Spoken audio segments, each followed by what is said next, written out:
बांग्लादेश भी, पाकिस्तान भी, अफगानिस्तान भी भारत में मिल जाएगा, थोड़ा ही सब्र करो। বাংলাদেশ, পাকিস্তান ও আফগানিস্তান এই তিন দেশ একদিন আবারও ভারতের সাথে একীভূত হয়ে অখণ্ড ভারতে পরিণত হবে। ভারতীয়দের খানিকটা ধৈর্য ধরার পরামর্শ দিয়ে এমনই এক বিস্ফোরক মন্তব্যে নতুন করে আলোচনায় এসেছেন ভারতের বিতর্কিত যোগগুরু রামদেব। এছাড়াও ভারতীয় রুপিকে আমেরিকান ডলারের মানদণ্ডে দেখতে চান তিনি।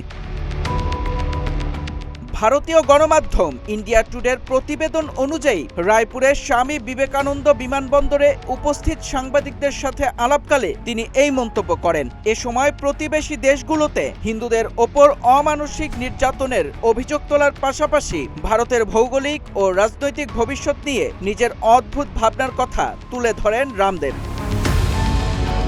পাকিস্তানে অবস্থানরত হিন্দুদের বর্তমান পরিস্থিতি নিয়ে দেশটির প্রেসিডেন্ট আসিফ আলী জারদারির মন্তব্যের কড়া প্রতিক্রিয়া জানান এই যোগগুরু। তিনি দাবি করেন বাংলাদেশ ও পাকিস্তানে হিন্দুরা চরম নিপীড়ন ও অন্যায়ের শিকার হচ্ছেন, যা মানব ইতিহাসের অন্যতম নিকৃষ্টতম নিষ্ঠুরতার উদাহরণ। একই সাথে তিনি জোর দিয়ে বলেন, একটু ধৈর্য ধরলেই এমন এক সময় আসবে যখন বাংলাদেশ, পাকিস্তান ও আফগানিস্তান পুনরায় ভারতের অংশে পরিণত হবে। भारत में मिल जाएगा, थोड़ा ही सब्र करो।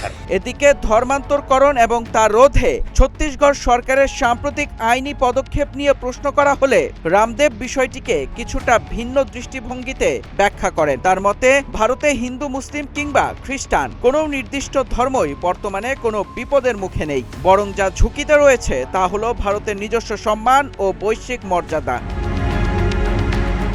যোগগুরু রামদেব আরও ব্যক্ত করেন যে তিনি ভারতকে বিশ্বের সর্বশ্রেষ্ঠ গণতান্ত্রিক রাষ্ট্র হিসেবে দেখতে চান। একই সাথে ভারতীয় রুপি যেন মানদণ্ডে আমেরিকান ডলার ও ব্রিটিশ পাউন্ডের সমকক্ষ হয় এবং কোনো ভিসা ছাড়াই যেন ভারতীয় পাসপোর্টধারী নাগরিকরা বিশ্বে সহজে বিচরণ করতে পারেন, এমন একটি অর্থনৈতিক ও শক্তিশালী ভারতের স্বপ্ন দেখেন তিনি। যুক্তরাষ্ট্র, রাশিয়া ও চীনের মতো পরাশক্তিগুলোর পাশাপাশি বিশ্বমঞ্চে ভারত যেন সমমর্যাদা ভোগ করতে পারে, এমন প্রত্যাশার কথা জানিয়েই নিজের বক্তব্য শেষ করেন এই বিতর্কিত যোগগুরু। তবে প্রতিবেশী তিন দেশকে ভারতের অংশ করার এমন খামখেয়ালি বক্তব্য নিয়ে এখন দক্ষিণ এশিয়ার ভূ রাজনীতিতে নানা আলোচনার সৃষ্টি হয়েছে। মেহেদী ইসলাম সোহাগ, গ্রিন টিভি ডিজিটাল।